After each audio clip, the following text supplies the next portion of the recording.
The father who killed his 6 children in a deliberate house fire will hear his sentence tomorrow. As a court heard, he was out on bail for a violent road rage incident at the time. An appalling, extraordinary crime by any standards, but Mick Philpott, whose chaotic lifestyle on benefits became a feature on daytime television, is now being used by some tabloids as proof of how flawed the welfare system is. Coming in the middle of the biggest benefit reforms in a generation, it's evidence of just how bitter the debate has become.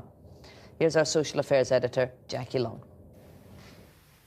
Described by his defence this morning as a loving father, Mick Philpott is to be sentenced tomorrow for the manslaughter of 6 of his children. He became notorious for revelling in his unorthodox lifestyle. 2 women, 17 children, but no work. This, one of his many appearances on reality TV. Get a job. I'm looking after my kids. Get a job. Listen, this shows you what a you are, doesn't it? But is Mick Philpott someone who's carried out an extraordinary and appalling crime? Or is he an illustration of what's gone wrong with the benefit system? Some think he is. Today's Daily Mail described him as someone who embodies everything that is wrong with the welfare state.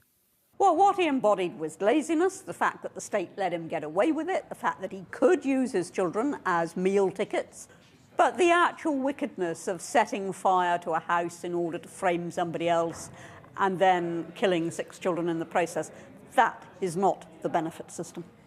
This is a sign of just how divisive the discussion around benefits has become. And language has been a crucial tool in the politics of all this. The debate framed around skivers versus strivers. The government has recently dropped the skivers tag, but its message remains clear. This is about notions of the deserving and the undeserving poor, in a way that might have made the Victorians proud. At a Morrison's depot yesterday, the Chancellor insisted the benefit reforms had to make things better for the hard workers. Now, those who defend the current benefit system are going to complain loudly. These vested interests always complain, with depressingly predictable outrage.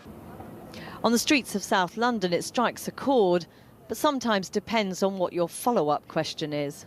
If they're not actually ill or they're not sick, do you know what I mean? They should have to do something for some sort of money. There's not a lot of jobs out there. The jobs people are applying for, no one's getting back. It's really demoralising for the people coming in.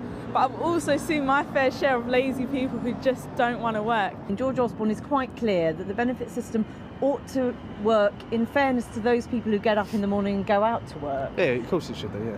But what about people who can't find work? There is that, yeah, that's not something I actually thought about before this. So who are the vested interests George Osborne is talking about?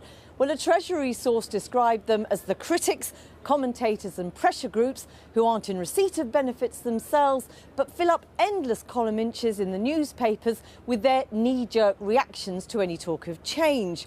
In recent days, of course, the critics have included the churches and many established charities. Does Mr Osborne mean them? Well, he doesn't want to mention any names, the source said. But this pressure group, although not named by Mr Osborne, says it's not change itself they take issue with, but the effect of those changes. We're an important charity that we just feel it's important to do our job, and that's getting the facts out there. But isn't part of the problem of your argument is that people support the caps, people support the reforms? Well, there's been a lot of myth-making, and people believe, for example, that people don't want jobs or that there's massive fraud in the system, when nothing could be further from the case. With more reforms throughout April and into the rest of the year, the bitter debate about benefits will not easily be brought to an end. Jackie Long reporting. Now, we'll be talking to the Disability Minister, Esther McVey, about some of those issues around welfare reform in a moment.